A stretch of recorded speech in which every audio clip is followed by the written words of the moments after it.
cyane cyane twese dukoranye hamwe n'umutima umwe tugomba tuguhimbaze tugomba tukuririmbire tugomba tuvuge ishimwe ryawe tugomba tuvuge kuri mwiza tugomba tuvuge ko atawuhwanye nawe twese hamwe twebwe abana bawe twese hamwe ndazi neza kumva imitima yacu kushko kumva ikindi kintu cyose ndazi neza kuzi kudutahura ndazi neza kuzi gusoma mu byiyumviro byacu ndazi neza kuzi gusoma mu mitima yacu oshakaya usataya mandene bosha asataya bashakaya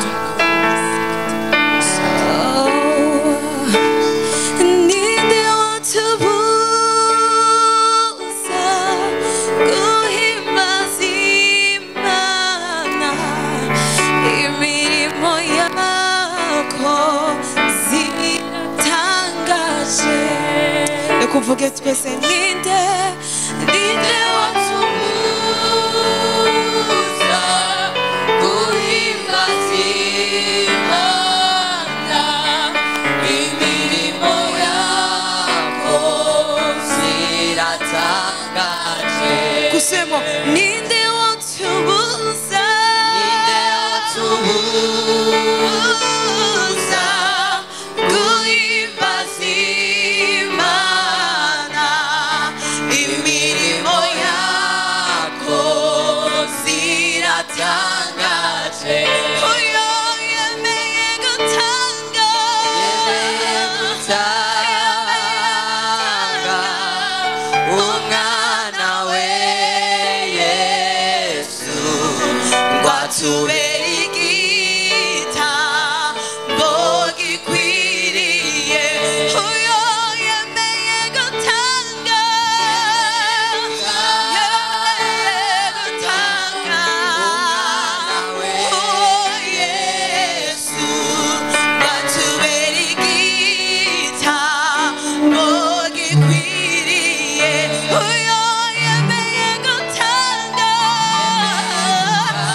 ndashaka ndabigisha akantu gato yogira ngo dufashanye sivyo none ndavuga ngo ubu je naravutse ubwa kabiri twese tugire gutya abavutse ubwa kabiri tuvyemere ubu je naravutse ubwa kabiri omoka kuri Adamu wa kabiri jakera vyose vyarakise na citsi caremwe gishaye Imana ibamuwaje mubiri kabiri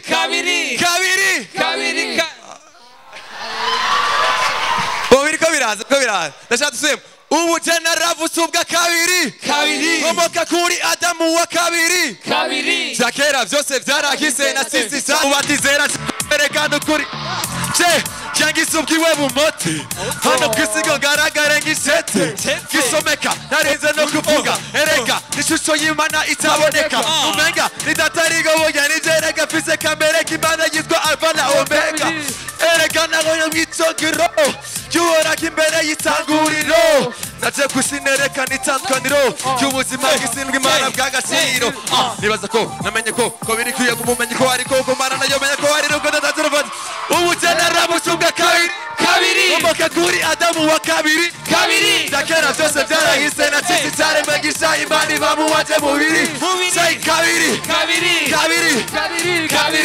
ka oh yeah kabiri natauka kabiri byariwe muri we urukundo kwiwe jewe niko rungumpira kwasanze mu byaharuraza ruradokora ubundi cyane mwigisha je n'umwana w'Imana ndavuze uka kabiri naco zakinkaga ubuzima bwiwe nibwo fise Kristo yaje kuba muri je nakibico zakinkaga kuko fise umwitari we mwe muyera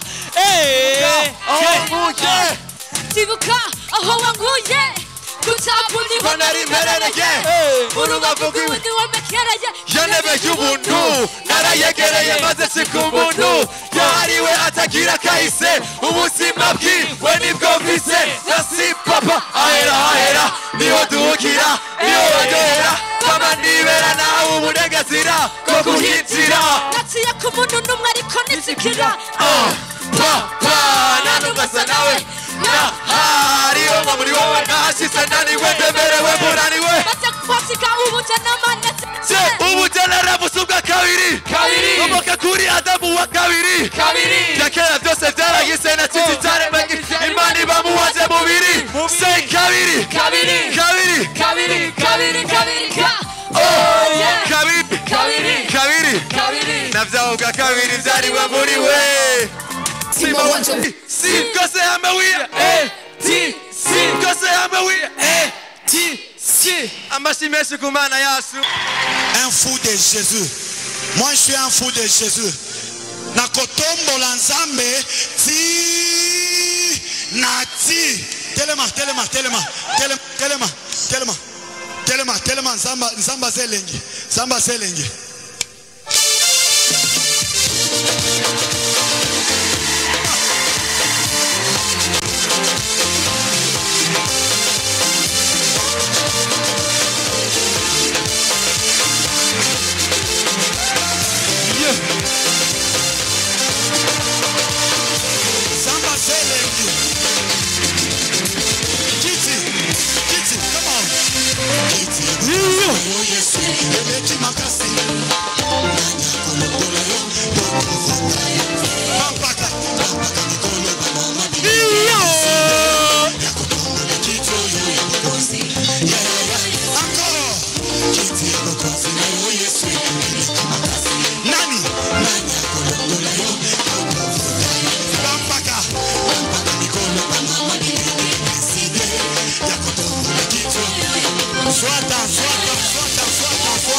seulement tu crois en sa parole.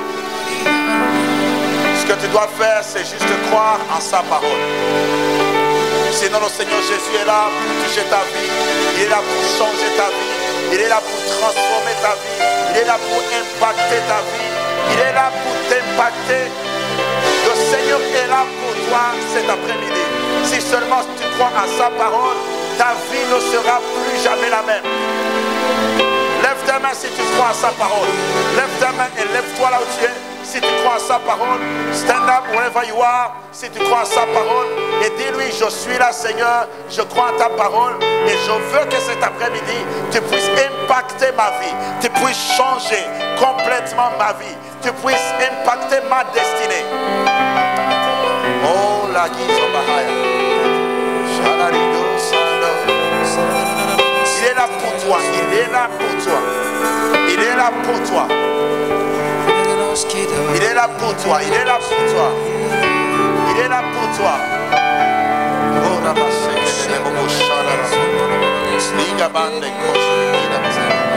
Thank you, Holy Ghost. Thank you. In the name of Jesus. Amen. Amen. Amen. Amen. Amen. Amen. Amen. Est-ce que tu peux acclamer très fort le Seigneur? Alors prenez place, prenez place. Glory be to God. J'aime ce lycée parce que j'ai fait l'école secondaire ici. Donc, j'aime vraiment ce lycée. Alléluia. Et est-ce que vous voyez aujourd'hui,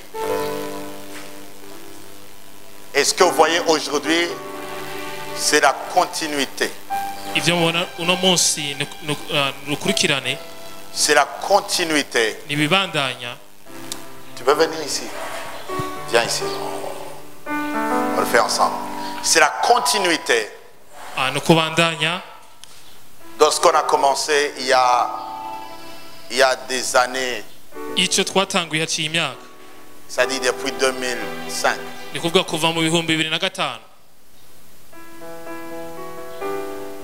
Ce n'est que la continuité. Beaucoup de ceux qui ont écouté l'évangile au travers de moi dans ce lycée, aujourd'hui beaucoup sont des hommes de Dieu. Glory be to God. Il y a même ceux qui me disent, j'ai reçu Jésus quand tu étais au lycée du Lac. Glory be to God. Hallelujah. Peut-être vous ne savez pas combien c'est extraordinaire de donner ta jeunesse à Christ. Peut-être vous ne le savez pas. Peut-être vous ne savez pas encore combien c'est si extraordinaire de donner ta jeunesse, la force de ta jeunesse au Seigneur Jésus. Surtout quand le Seigneur Jésus se révèle à toi étant encore jeune. J'avais peut-être votre âge et c'est là où le Seigneur s'est révélé en moi. Un jeune comme moi, j'ai rencontré le Seigneur et je l'ai vu comme je te vois aujourd'hui. Physically. Et depuis ce jour-là, ma vie avait complètement changé. J'avais changé complètement.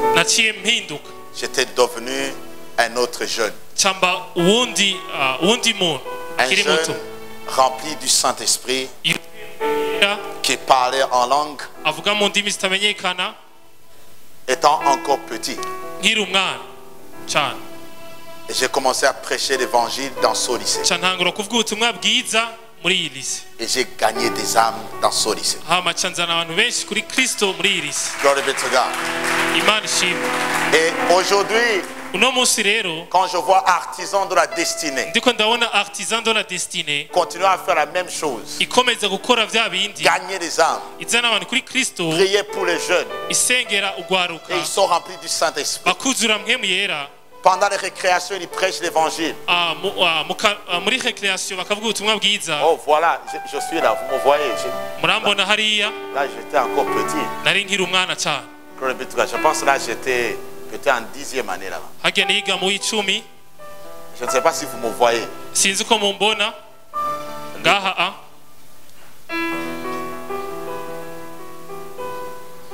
Ah, là c'est moi. koma amashi. Alléluia. Jesus. Là-bas, il y a un petit, il s'appelle Nelson. C'était un musulman. Maintenant, c'est un basketteur. uyu yitwa Nelson, ubu ni umubasketteur yahora ari umumusulman. Lui, c'est Aubert. uyu yitwa Aubert. Il était à Zion. Maintenant, peut-être aujourd'hui, un peu prophète Aubert, je ne sais pas. Lui, maintenant, j'ai entendu, on lui a donné le nom de David. Mais il s'appelait Aubert. yitwa Aubert. Là, c'est mon petit, il s'appelle Franco. J'ai prié pour lui. Maintenant, il est même à l'église. uyu yitwa Franco asengera muri Spirit Garden. Là, il y a Nakarutimana Estela. hariho Estela Ntakarutimana. Ici, il y a cette fille brune, elle s'appelait, je ne sais pas, c'est Diane. Maintenant, c'est une femme, elle est mariée. ubu yarubatse ugwiwe afite n'abana. Ici, il y a Ézéchiel. uyu Ndayizeye Ezekiel muramubona. Là, je vois Colbert. hariho Corbert. Là, je vois, là-bas, il y a Ferdinand. Ce gars-là, il s'appelait Ferdinand. Il aimait le Seigneur. yarakunda umwami yitwa Ferdinand nawe. Et celui-ci, il s'appelle... Non, celui-ci. Prosper. hariho yitwa Prosper n'abandi. Il y a d'autres photos, on était avec d'autres et d'autres et d'autres encore. hariho n'andi mafoto bakiciga ngaha kuri lycée du Lac. Et j'ai gagné beaucoup d'âmes. hari imishaha myinshi nazanye kuri Kristo. Et j'allais même dans d'autres lycées. narajya no mu yandi marise. Et aujourd'hui, il y a même Ecotech qui est là. C'est Ecotech. hariho na Ecotech iri ngaha, artisan yo kuri Alléluia, artisan de Ecotech. la destinée Ecotech. mubakomera amashyi cyane. Gloire be to God. On acclame pour eux, on acclame. Amen.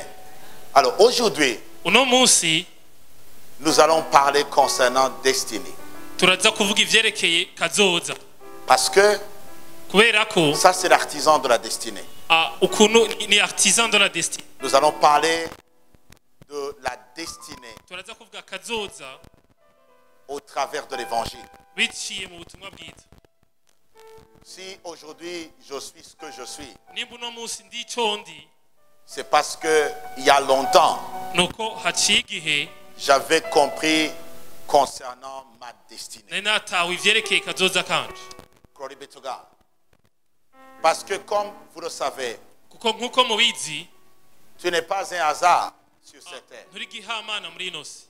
Non, tu n'es pas l'objet du hasard. nturi gihamana muri ino si. Tu n'es pas né juste pour naître. ntiwavutse kugira uvuke gusa. Tu n'es pas né juste pour accompagner les foules. ntiwavutse kugira ukurikira abandi. Au milieu de plus de 7 milliards de personnes dans le monde, hagati y'ama miliyari indwi mu isi, Dieu te connaît, imana irakuzi, il connaît ton nom, irazi izina ryawe, il connaît tout sur toi. irazi ibikwerekeye vyose, Et il a planifié quelque chose pour toi. kandi hari ikintu yaguteguriye. La Bible dit, il dit, je connais les pensées que j'ai formées sur vous. birivuga ngo ndazi imigambi nabateguriye. Il dit, je connais les projets que j'ai formés sur vous. ngo ndazi imigambi nabateguriye. Il dit, car je connais les projets que j'ai formés sur vous, dit l'Éternel. kuko ndazi imigambi nabateguriye uhoraho niko avugize. Il dit, projet de paix ngo ni imigambi y'amahoro et non de malheur, si y'ivyago, afin de vous donner un avenir kugira ngo ndabahereze kazoza et de l'espérance. n'ivyizigiro. On peut voir ça, message? Regardez ce qu'on dit en message. I know what I'm doing. ngo ndazi ico ndiko ndakora. Have it all planned out. ngo naramaze kugitegura. Plans to take care of you. imigambi yo kukwitaho, Not abandon you. yo kutaguta.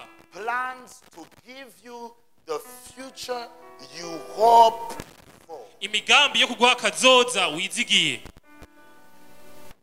plans to give you the future you hope for. imigambi yo kuguhereza kazoza wizigiye. Regardez Amplify. Amplify. For I know the thoughts kuko nzi ivyiyumviro and plans n'imigambi that I have for you. ndagufitiye I have for you. ndagufitiye mfise kuri wewe I have for you. mfise kuri wewe. En français, on dit sur toi. mu gifaransa bavuga ngo mfise kuri wewe. Sur toi. mfise kuri wewe Parce que, kuko listen to me, munyumvirize je peux avoir les plans ndashobora kuba mfise imigambi de te donner une voiture, yo kuguha umuduga, les plans imigambi de te donner une maison. yo kuguha inzu. Ça, ce sont les plans que j'ai pour toi. iyo ni imigambi ndagufitiye. Mais quand j'ai des plans sur toi, ariko mfise imigambi kuri wewe ça veut dire bisigura ko j'ai planifié des choses nateguye ibintu pour toi, ku bwawe des choses dans lesquelles toi-même tu seras... oh my God. C'est-à-dire, tu seras impliqué dans ces plans. ni ibintu wateguriwemwo uzokwisangamo. C'est-à-dire, ce sont des choses dans lesquelles je veux t'utiliser.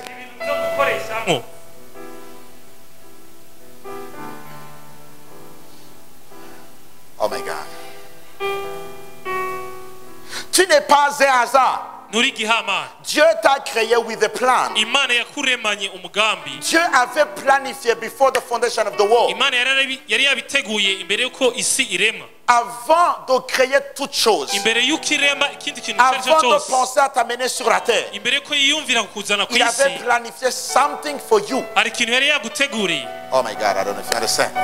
Il avait planifié que tu vas me rencontrer un jour yari yarateguye ko umunsi umwe tuzohura et que je vais impacter ta vie kandi ko nzohindura ubuzima bwawe through the Holy Ghost, biciye muri mpemu yera, pour que les plans qu'il a mis sur toi kugira imigambi yaguteguriye puissent venir à la manifestation. ishobore kuza ku mugaragaro. Oh my God.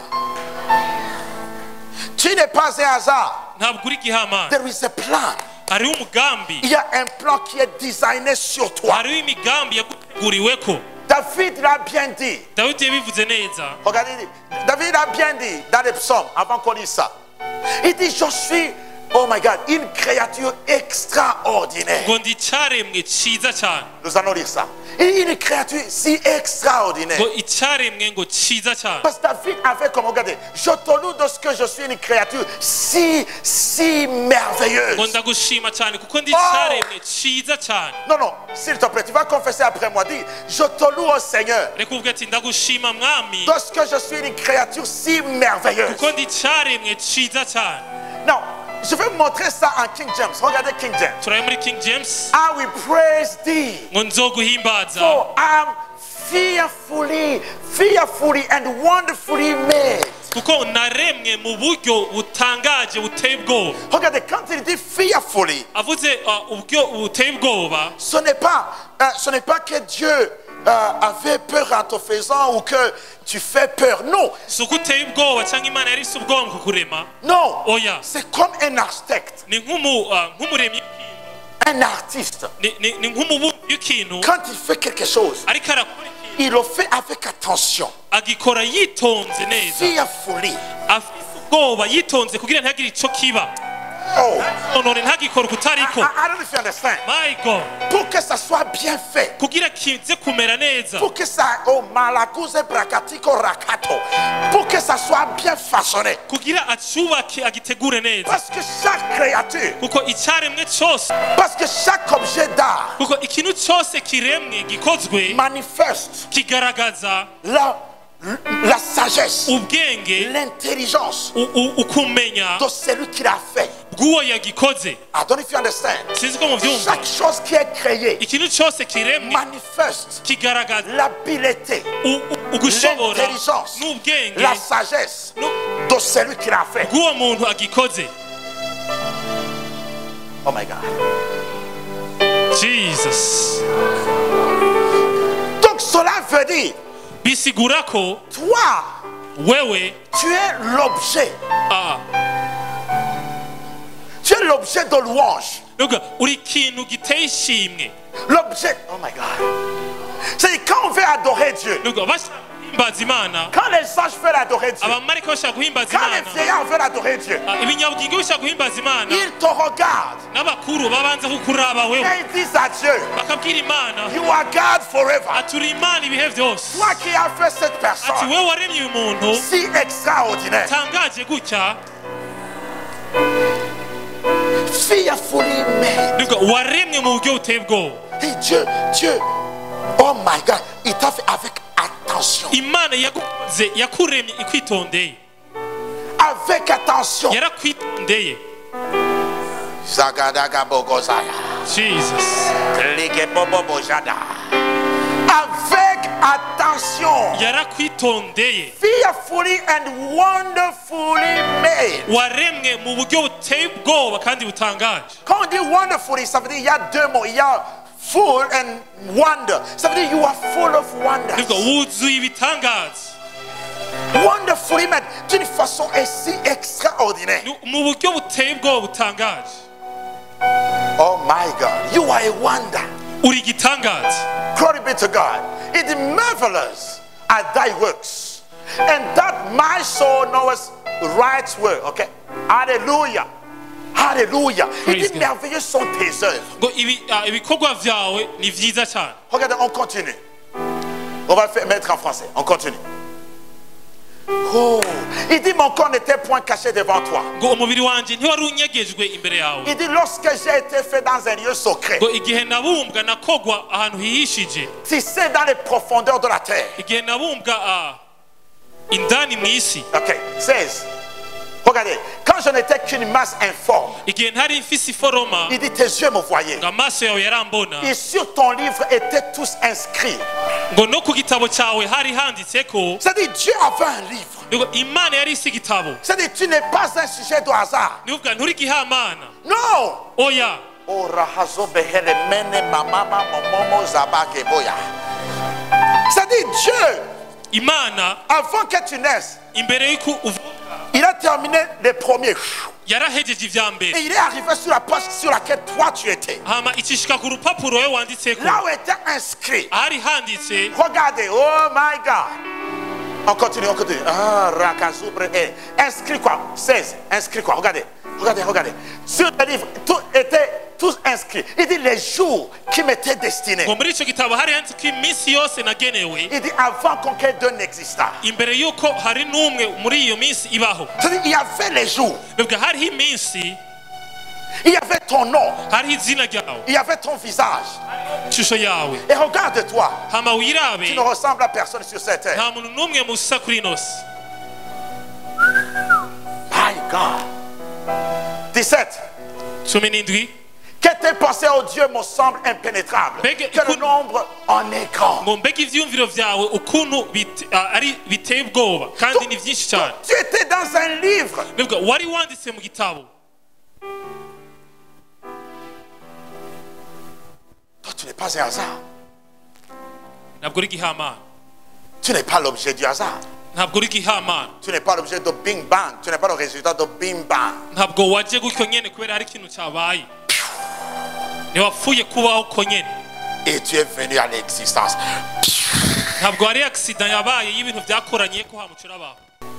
Tu n'es pas le résultat de Bing Bang. Tu es le résultat de la parole. ntabwo uri ingaruka y'igihamana ariko uri ingaruka y'ijambo. Et Dieu kandi Imana ne t'a pas créé ntabwo yakuremye for nothing. igukuye ahantu itazi, Il ne t'a pas créé pour rien. ntabwo yakuremye ataco yateguye, Il t'a créé with a purpose. ariko yakuremye ifite intumbero. Et aujourd'hui, uno munsi rero je suis là pour te parler de ça. ndi ngaho kugira ndakubwira ivyo bintu. C'est pour ça que Jésus est venu. nicyo gituma Yesu yaje. Jésus n'est pas juste venu pour te sauver afin que tu n'ailles pas seulement en enfer. Yesu ntiyaje kugukiza kugira ntuzoje mu muriro gusa. Yes, nivyo il est venu te sauver pour ça. yaraje kugukiza ico Pour te donner la vie. kugira guhereza ubuzima, Afin que tu ne périsses point. kugira ntupfe rubi, Mais il est venu aussi sauver ariko yaraje no kugukiza, la destinée yaraje no gukiza qui akazoza est attachée à ta vie. gafatanye n'ubuzima bwawe. Parce que le péché, kuko icyaha ça vient du mot chata. kiva mu ijambo C'est shata, rater le but de ta Isigura vie. guhusha. C'est rater le but de ta destinée. usha intumbero ya kazoza kawe. Dieu est venu sauver le but de ta destinée. Imana yaje gukiza intumbero y'ubuzima bwawe. Ce que tu ignores, Icyo utazi c'est que demain, nuko ejo tu es la solution de ce pays. uri inyishu y'iki gihugu. C'est que dans 20 ans, Nuko mu myaka c'est 2 peut-être toi le président de cette nation. urashobora kuzoba uri umukuru w'igihugu w'iki gihugu. You are made for greatness. Waremwe kubwo ubuzima budasanzwe. Dieu ne peut pas venir sur la terre en marchant. Imana ishobora kuza ku isi iriko iratambuka n'amaguru. Il compte sur toi. Iraba wewe, yifuza wewe. Il compte sur toi. Iraba ko ari wowe wabishobora. Il compte sur toi pour qu'il puisse se déplacer everywhere. Ikoresha wewe kugira ishobora kugendagenda hose. Il ne peut pas aller partout sans toi. Ishobora gukwira hose udahari. Voilà pourquoi aujourd'hui c'est moi qui suis là. Mais Dieu est en moi. Ariko Imana iri muri jewe. Pour vous parler aujourd'hui. Kugira ibabwire uno munsi. Et pour changer votre vie aujourd'hui. Kandi hindure n'ubuzima bwawe uno munsi. Alléluia. Si je n'étais pas là, Yama ntari ngaha. ta vie ne serait pas changée aujourd'hui. Ubuzima bwawe ntibwohindutse Mais uno munsi. voilà, Dieu m'a choisi. Ariko Imana Et yarampise. Dieu m'a amené ici. Kandi iranzana Pour ngaha. qu'il puisse te parler au travers de moi. Kugira ivugane nawe uciye muri Et dans jewe. les années à venir, Kandi mu myaka iri imbere. Dieu va parler aux autres au travers de toi. Imana izobwira abandi biciye muri wewe. C'est pour ça que Jésus est venu. Nicyo gituma Yesu yaje Pour sauver ta destinée. kugira ihindure kazoza kawe. Kize Il kazoza est là pour sauver ta destinée. iri ngaha kugira ikize kazoza kawe. Acclamons Jésus, s'il vous plaît.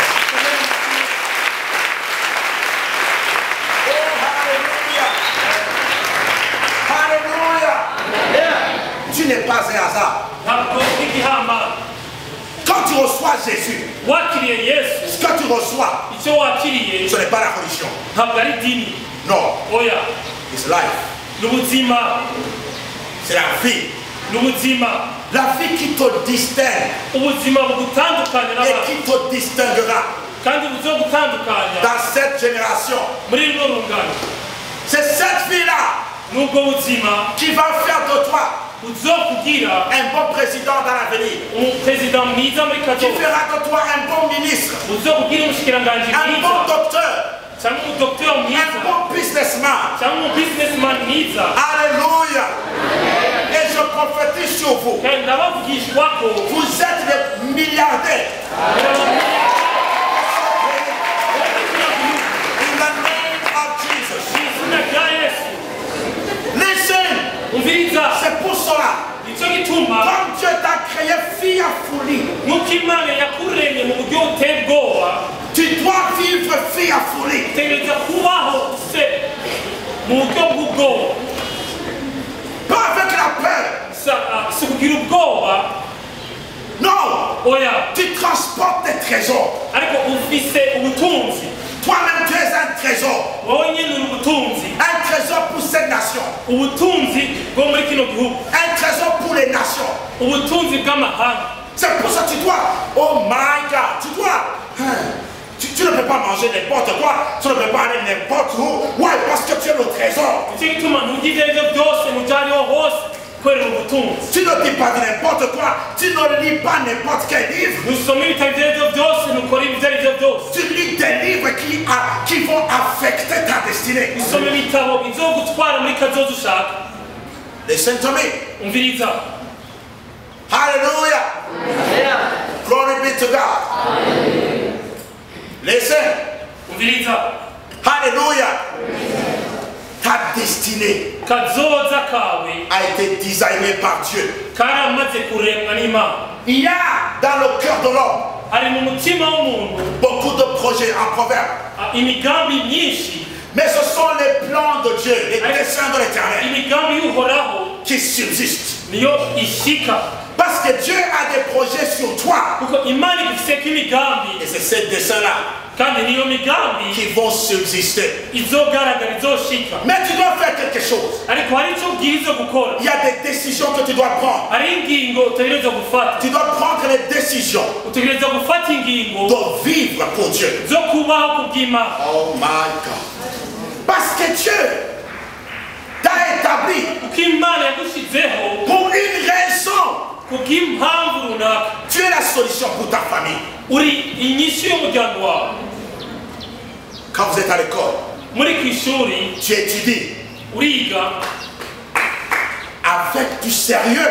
ukiga n'ubuseriye bwinshi Parce que tu sais kubera uzi neza que tu seras un grand docteur par exemple, kuzoba nk'umuganga akomeye un grand chirurgien, canke umuntu abaga abantu et tu ne veux pas tuer des gens par ignorance. ushaka uzokwica abantu kubera kutamenya Donc c'est pour ça que tu l'as fait, tu étudies nicyo gituma wiga avec du sérieux. n'ubuseriye bwinshi Tu n'étudies pas pour avoir les points, ntiwiga kugira ngo amanota tu étudies pour ta destinée. ariko uko wiga bivanye na kazoza kawe Tu étudies pour les gens, toute personne qui va te rencontrer un jour. uko wiga ku bantu muzohura kubw'abantu muzohura Tu étudies pour les personnes qui auront besoin de toi, uko wiga kubw'abantu bazoba bagukeneye pour être quelqu'un d'excellent dans la vie. kugira ube umuntu adasanzwe mu buzima Tu étudies pour être un bon président dans l'avenir. uriko wiga kugira uzobe umukuru w'igihugu mwiza Un président rempli de sagesse. yuzuye ubwenge Un président qui n'est pas rempli de colère, mais de sagesse. atuzuye umujinya ariko yuzuye ubwenge Un président qui est rempli de Dieu. yuzuye imana Et un président qui est rempli de l'amour de Dieu. yuzuye urukundo rw'imana Et c'est ce que tu seras dans l'avenir. kandi nicyo uzoba muri kazoza C'est pour cela que Jésus est là. niyo mpamvu yesu yaje C'est pour cela que nous recevons Jésus. nicyo gituma twakira yesu On ne le reçoit pas pour être des religieux. ntitumwakira kugira tuba abanyedini On ne le reçoit pas pour être appelé pentecôtiste ntitumwakira kugira twitwa abapantekote ou catholique. cyangwa abakatolika On le reçoit ariko pour tumwakira être la solution des nations. kugira tube inyishu y'amahanga Alléluia. Glory be to God. Est-ce que je parle à quelqu'un? Glory be to God. Je ne peux pas vous mentir. sinshobora kubabesha Nos pères ont échoué. ababyeyi bacu barananiwe C'est vrai, il y a des choses qu'ils ont fait. nivyo hari ibyo bashoboye gukora Mais ils ont aussi échoué. ariko hariyo naho bananiwe Il y a des choses qu'ils n'ont pas pu faire. hari ibyo batashoboye gukora Mais vous, ariko mwebwe vous êtes l'espérance. ni mwebwe vyizigiro L'espérance de cette nation. ivyizigiro vy'iki gihugu C'est pour ça que tu dois être sérieux. nicyo gituma utegereza kuba seriye Fais tes devoirs comme il faut. kora amadevo ivyo usabwa neza Ne reste pas sur la télévision. ntugume kuri televiziyo Télévision, c'est deux mots. Téléguider ta vision. mbega imbonesha kure itumbereza ivyo ushaka kubona vyose Ça va téléguider ta vision ailleurs. mbega ivyo ushaka kubona vyose izobitwara bishaka Mais garde la vision de Dieu en toi. ariko gumana iyerekwa ry'imana muri wewe Et tu vas voir, hama nawe uzobona Dieu va commencer à te parler. imana izotangura kukubwira Quand tu arrives en première, ushitse muri premiere tu n'auras plus ces questions-là. uzogise vya bibazo Qu'est-ce que je vais faire à l'université? mbega nzokora iki muri kaminuza Non! oya Parce que le Saint-Esprit qui est en toi, kuko mpemu yera ari muri wewe il t'aura déjà dit azoba yamaze kukubwira ta destinée. kazoza kawe Tu es fait pour être le président. ati washyiriweho kuba umukuru w'igihugu Ou bien tu es fait pour être le procureur général de la nation. canke washyiriweho kugira ube procureur general Ou bien tu es fait pour être celui qui sera comme Ban Ki-moon, canke naguteguye kuba nka banki mu secrétaire de l'ONU, secrétaire général wa onu des Nations Unies. C'est-à-dire, Dieu va te parler. imana izogenda ikubwira Quand tu reçois Jésus, tu reçois Christ en toi. iyo wakiriye yesu wakiriye kristo Le Saint-Esprit va te communiquer ta destinée. mpemu yera izotangura kuguhishurira akazoza kawe Et si quelqu'un qui est fait seulement pour être quelqu'un qui aura choisi uzoba nawe yarahisemwo pour être seulement quelqu'un qui accompagne les autres, kuba uherekeza abandi quelqu'un qui déambule dans la vie, umuntu aguma yerera mu buzima s'il vient te dire, ok, on va quelque part, akubwira ati ngo tujye gutembera tu vas lui dire, on va où? tumubaza ati tugiye he Il te dit, on va juste circuler. ati tugiye gutembera mu ikaritsiye gato Tu vas lui dire, je ne circule pas, ukimubwira ati je sinyerera parce que j'ai une destinée qui est devant moi. ndafite kazoza k'imbere sifite umwanya wo guta Chaque minute compte. umunota wose uraharura Chaque seconde compte. umusegonda wose uraharura Chaque livre que tu lis igitabo cyose usoma affecte ta destinée. kirakora kuri kazoza kawe Si tu continues de lire des livres, tu n'importe quoi dans les livres, uguma usoma ibintu ibyo ari byo byose mu bitabo tu deviendras du n'importe quoi. uzosaba umuntu nyene asanzwe Si tu continues de lire Kisanungavu, ubandanyije usoma ibitabo bya gisanumwaka tant pis pour toi. n'akazi kawe Maintenant même, listen. umviriza Je sais qu'on vous a menti. ndatwababesha Je le sais. ndabizi On vous a dit que vous êtes venu à l'école babwiye ko mwaje ku ishuri pour chercher de l'intelligence. kurondera ubwenge N'est-ce pas? sibyo N'est-ce pas? sibyo Mais c'est faux. ariko sibyo Vous êtes venu à l'école mwaje ku ishuri parce que vous êtes intelligent. kubera muri abanyabwenge Les ignorants, abadafite ubwenge les fous abasazi ne vont pas à l'école ntibajya ku ishuri parce qu'ils ne sont pas intelligents. kubera nta bwenge bagira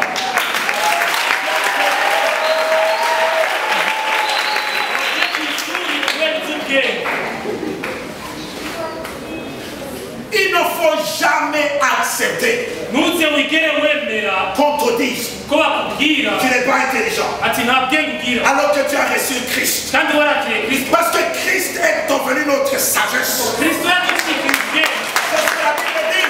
icyo biri kivuga Christ est devenu notre sagesse, kristo yabaye ubwenge bwacu notre intelligence. ukumenya kwacu Alléluia. Est-ce que vous étudiez avec les fous? mbega mwigana n'abasazi Est-ce que vous étudiez avec les débiles, les gens qui veulent... Vous étudiez avec eux? mwigana n'abantu bo kwa rujani Non. oya Vous savez pourquoi? murazi impamvu Parce que vous n'êtes pas comme eux. kuko mwebwe nimumeze nk'abariya Vous êtes intelligents. mwe murazi ubwenge Toi ne vous ment pas. ntibababeshe On ne vous a pas amené ici ntibabazanye ngaha pour avoir de l'intelligence, kugira mwakire ubwenge pour nourrir votre intelligence. kugira bagaburire ubwenge busanzwe Parce que votre intelligence kuko ubwenge bwanyu ne mange pas les haricots comme l'estomac. ntiburya ibiharage nka esitoma Ça ne mange pas les bitoquets, ça ne mange pas les bananes, ntiburya ibitoke n'ibiraya n'amapiza ça ne mange pas les pizzas. ntiburya ibyo byose murya Votre intelligence mange les livres. ubwenge bwanyu burya ibitabo Votre intelligence mange les lettres. ubwenge bwanyu burya bijya gusoma Votre intelligence mange les maths. ubwenge bwanyu burya bijya biharuro Votre intelligence mange l'économie. ubwenge bwanyu burya iby'ubutunzi mwiga Votre intelligence mange la parole. ubwenge bwanyu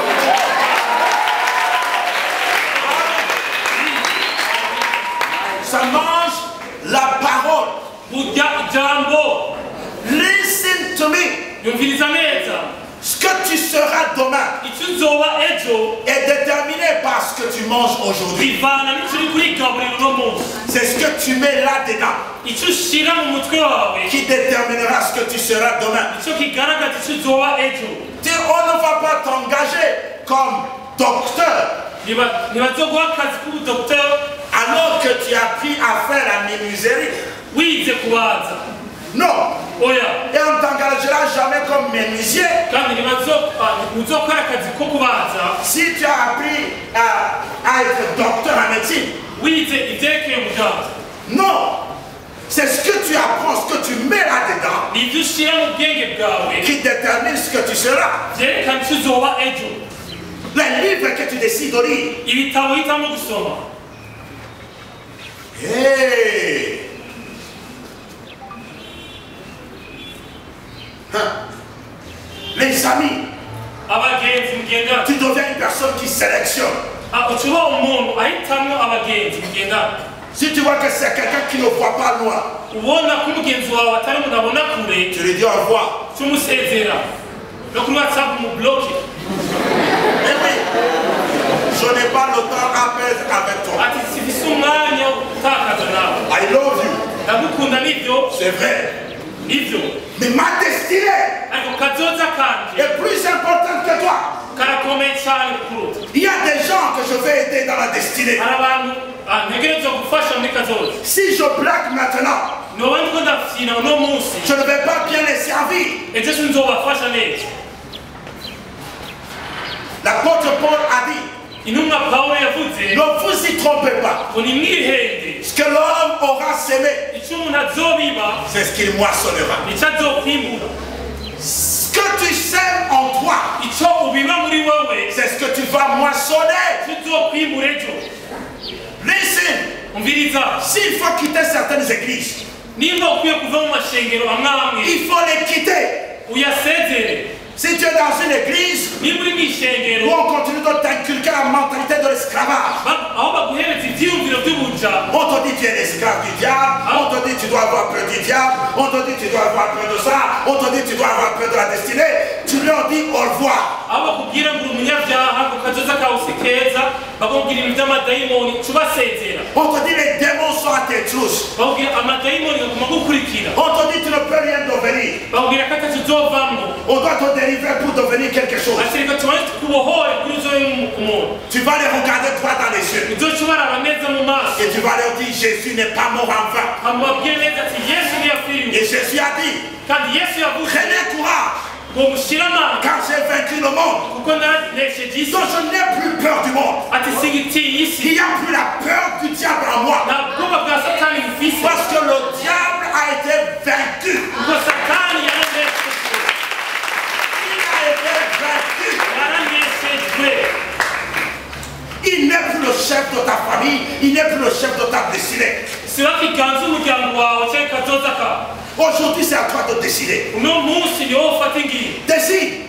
hitamwo Décide aujourd'hui. fata ingingo Si tu reçois Jésus, wakiriye yesu sache bien que tu ne reçois pas la religion. umenye neza ko utakira Tu idini viens de recevoir la vie. weje kwakira ubuzima Tu viens de recevoir le Saint-Esprit. weje kwakira Tu muhemu viens de yesu recevoir la sagesse de Dieu en toi. weje kwakira ubwenge La bw'imana sagesse, ubwenge la lumière umuco qui va éclairer ta destinée. uzomurikira kazoza kawe Et from today, kandi kuva uno munsi tu dois prendre des décisions. utegereza gufata ingingo De lire des livres qu'il faut. ingingo yo gusoma ibitabo bikwiye J'ai dit quoi? Discipline. nababwiye kwiha disipurine Tu te disciplines toi-même. uriha disipurine ubw'iwawe Personne ne va t'aider. ntawe uzogufasha Toi-même, tu le fais. ni wowe wenyine uvyikorera Parce que tu sais là où tu vas. kuko urazi iyo uriko uraja Tu dis, j'ai une grande destinée. ukamenya ati mfise kazoza gakomeye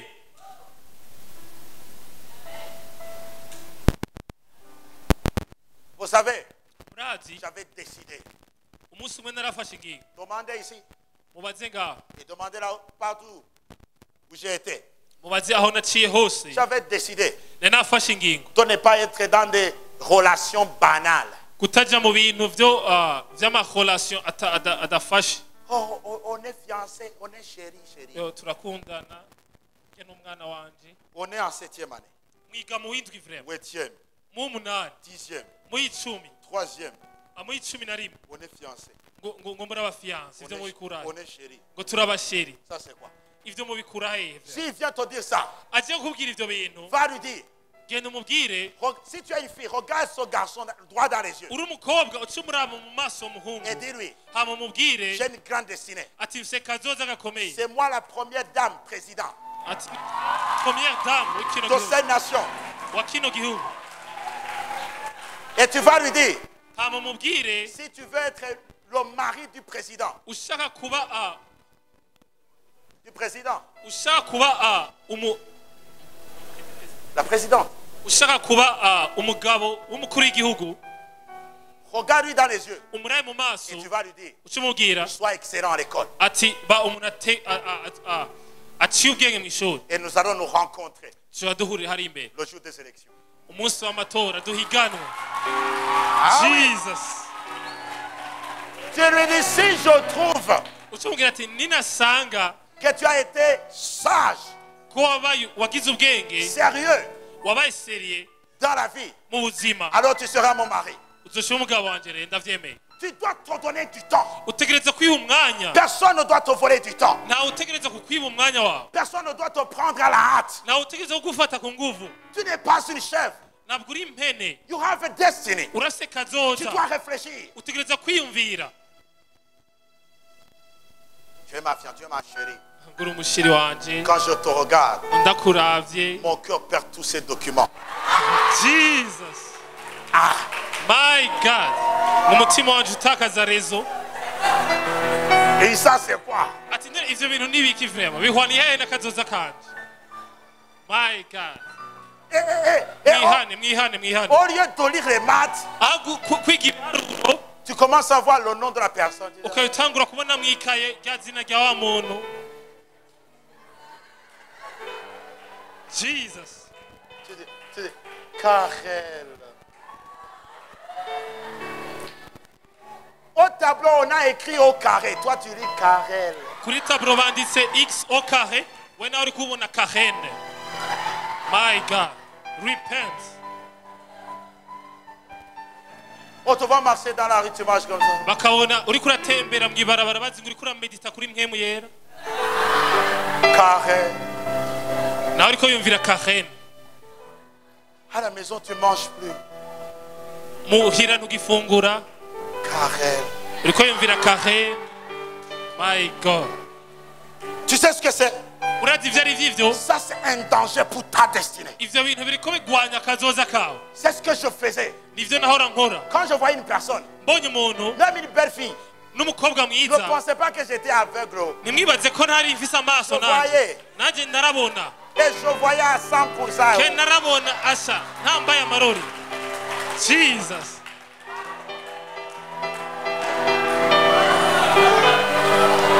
Aujourd'hui, c'est que seulement ma femme n'est pas ici. Ni kubera mami wacu atari nga Si umufasoni elle, wiwe. si elle était venue, Yaza kuza vous allez voir, je vois. muca nkubona ko ndaba Je neza. vois. Ndaba byiza na blague. Allez sur Facebook, vous allez, j'ai une très belle femme. Regardez. Muje kuri Facebook mfise umufasoni mwiza. Ndaba byiza. Je ne suis pas un aveugle. Sindi impumyi jewe. Alors, je voyais. Umviriza naje narababona abakobwa beza. Mais si seulement je sens que tu déranges ma destinée, Ariko ntanguye kubona kuri uraderanje destiny tu yanje. devenais mon ennemi. Wacuba umwasi wanje.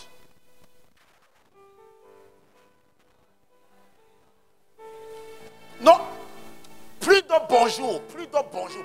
Umviriza sinasubira No, no, no, no. kukuramutsa mbonye umukobwa mwiza sinasubira kumuramutsa. Kubera yacankoroga. Parce que tu veux déranger ma destinée? Non. Waba ushaka kungora hataragera. C'est-à-dire, je te fais tuer ces sentiments. Umviriza ayo masantima naca ndayica neza nkayahamba bien. Je prenais une foulard, Naca mfata foulard je me mettais sur les yeux. nkashira ku maso yanje. Nkaca ntambuka gushika urenganya.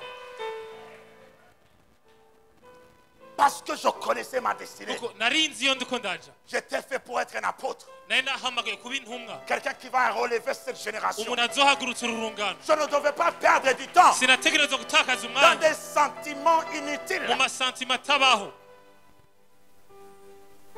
Parce que je savais qu'un jour, Kuko narinzi ko umunsi umwe Dieu me récompensera Imana izompa impera avec une belle femme. n'umugore mwiza cyane. Ah oui, Nivyo.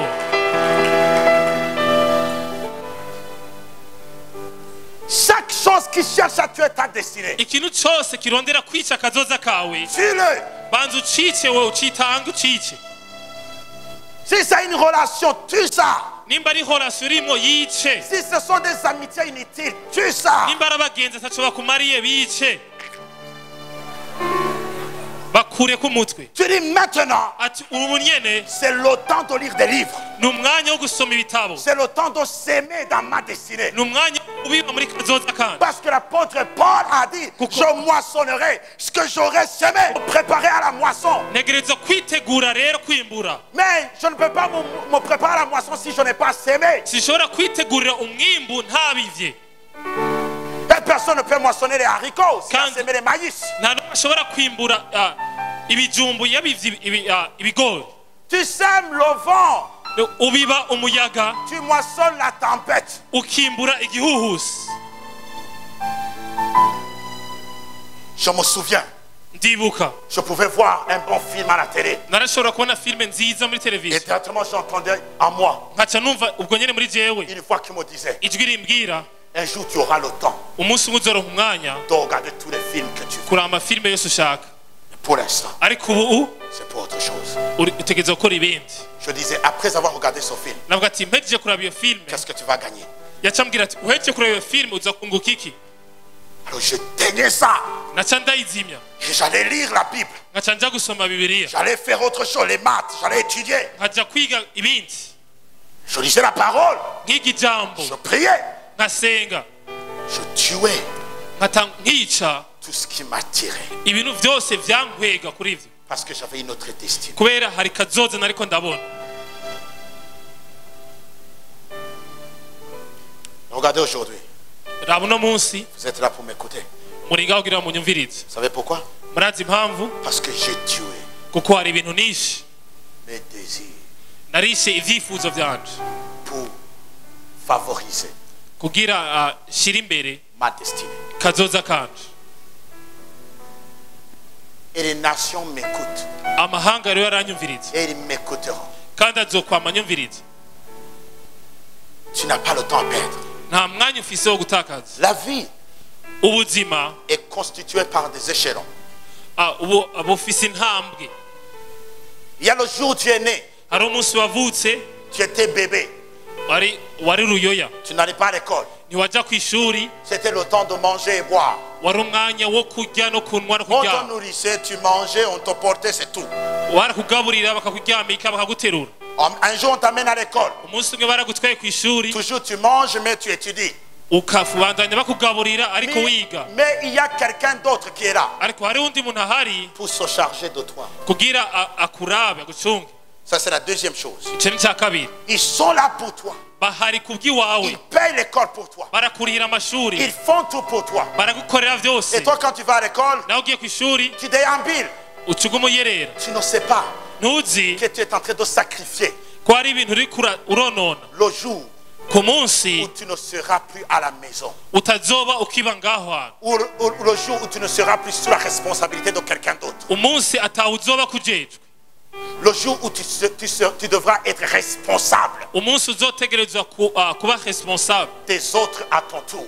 kuba responsable w'abandi. Il faut comprendre le temps dans lequel tu es. Utegerezwa gutahura umwanya urimwo, Vous êtes dans le temps d'investissement. muri mu mwanya wo kwiyubaka, C'est le temps d'investir en vous. ni umwanya wo kwiyubaka Ce mukishiramwo n'est pas ibintu, le temps de regarder du n'importe quoi. si umwanya wo kuraba ivyo ari vyo vyose. Je sais peut-être tu aimes les films, mais tu te sacrifies. Ndabizi urakunda amafilme na Facebook na WhatsApp, ariko utegerezwa kwisakrifia. Les marinas, les marmars, les quoi, les bêtises, tu regardes ça. Arya amafilme gumuraba yaba Marina n'abandi Ça réveille des sentiments inutiles. acavyura ibintu muri wowe bitabaho.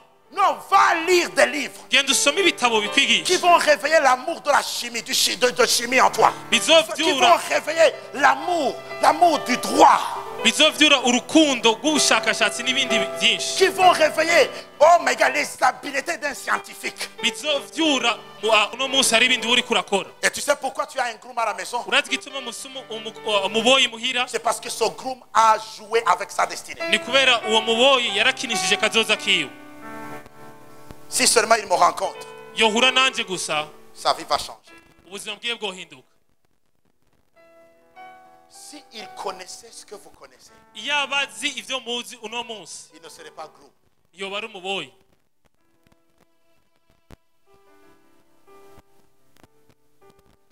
Qu'est-ce que tu veux devenir?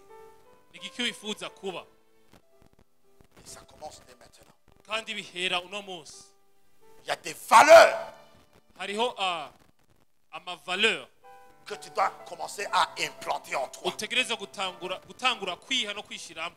Je suis une personne qui aime le travail. Ati ndi umuntu akunda gukora, Tu commences à cultiver ça en toi. ugatangura kubiteza imbere muri wewe. Ne soyez pas comme les gens de cette génération. Nimube nk'abantu bo muri kino gihe Vous mangez, vous n'enlevez même pas l'assiette. mufungura muhira n'isahani mukaca mutangaho. Tu ne le fais pas pour l'honneur. Ntubikora kugira bagushime. Tu es en train de cultiver en toi Hari ibintu uri kurimenyereza, des valeurs.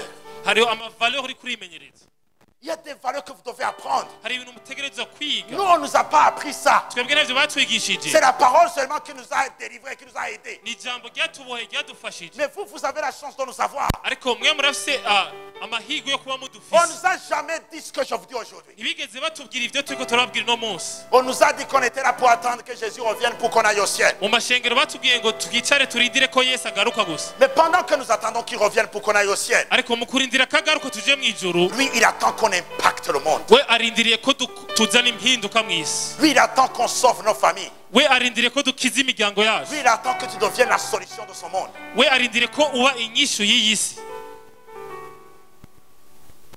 Glory be to God. Parce que lui, il a investi l'intelligence en toi. Kuko we yagushizemo ubwenge muri wewe.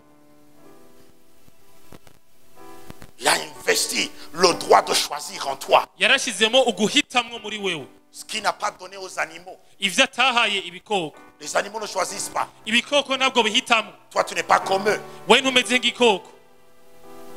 Toi, tu choisis. Wewe urahitamo. Tu choisis qui tu veux devenir. Urahitamo uwo ushaka kuba.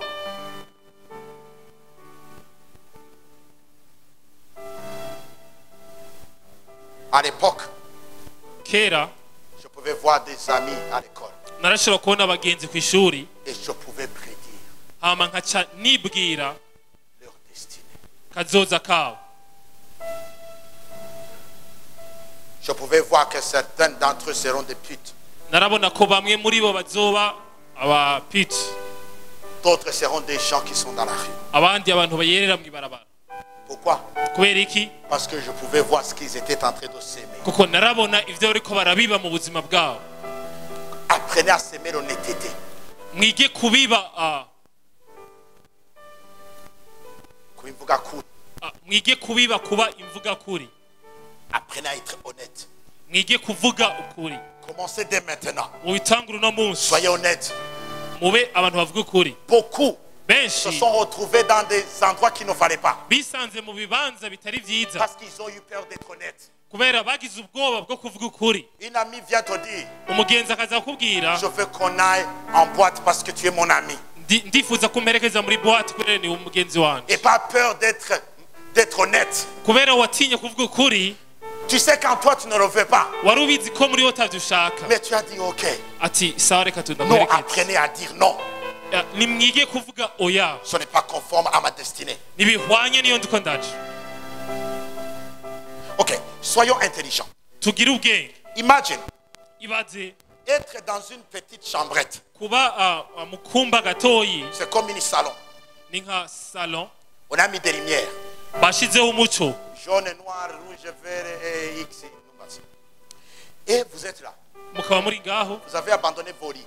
mwahevye ibitanda vyanyu. C'est cette réflexion qui m'a empêché d'aller en boîte de nuit. Uko kwiyumvira gutyo niko kwambujije kuja muri boîte. Et nous allons dans cette petite salle Tukaja tuja ahantu muri ako kumba et on met la musique. bagashiramo umuziki. Et il y a quelqu'un qu'on appelle DJ. Hari umuntu bita DJ hariya Il nous fait danser. agaca atuma tubuja. Je pense que si lui, DJ, il est intelligent. Musanze iyo aba afise ubwenge DJ Il se moque de nous. Musanze aba ariko arabatwenga. Il dit, regarde son papa là. Ati raburya mugabo Il dit, vrema, regarde ce jeu. raburya mu jeune vrema. Tu mets la radio, tu danses toute la nuit, tu danses, tu danses. Urashiramo umuziki ugatamba ijoro ryose. Tu te saoules toi-même. Ukaboregwa Et le matin, tu es tabassé. mu gatondo ukaba asha vyarangiye. Qu'est-ce que tu viens de gagner? Uhejeje rero kunguka iki? Et moi, j'ai regardé, j'ai vu que je ne gagnerai rien. Je narabiravye mbona nta kintu na kimwe ndavyungukamo. Je ne veux que perdre. Mbona ndiko ndahomba gusa. Et j'ai décidé de ne jamais aller en boîte de nuit. Ca ndahitamo kutazokwigera nja muri boîte. J'ai dit, je n'irai jamais. Ati sinzojayo na rimwe. Le jour de ma naissance, on avait fait ce qu'on appelle House Party. C'était grand. Umunsi navuka ubwa kabiri bari bateguye umunsi mukuru ukomeye munini. Je suis né dans cet endroit-là. Niho navukiye ubwa kabiri.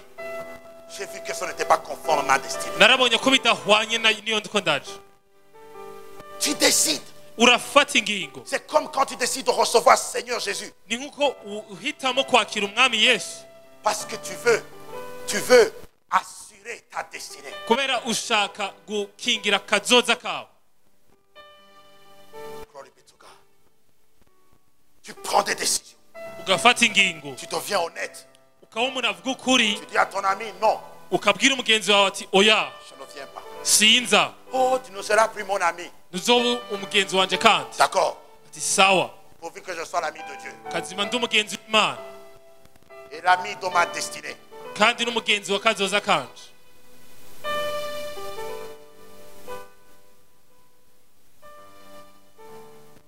On va ici, on va là-bas, on va. Et Ati tugende hariya tuje kuri plage. tu dis non. Ukavuga ati oya Quand je vais à la plage, ngiye kuri plage j'y vais avec un livre. ngenda ntwaye igitabo C'est pour lire ngiye gusoma igitabo qui est dans ma destinée. gihwanye niyo ndiko ndaje. Allez voir dans ma voiture là-bas. Genda mure mu modoka yanje hariya Si j'ouvre derrière comme ça, nugura inyuma vous allez trouver plus de 10 livres là-dedans. musangayo ibitabo birenga 10. Parce que quand bien je vais quelque part, Nubwo mba ngiye ahantu Je sors avec un livre. ngendana igitabo. Je ne vais pas m'asseoir là juste à regarder les gens. Sinicara ngo menda abantu barengana. Et les mouches passent et je commence à rire. Isazi ziko zirarengana ngo menda ziraba. Ça c'est très bête et Uko débile. nukuba ikigugu vraiment.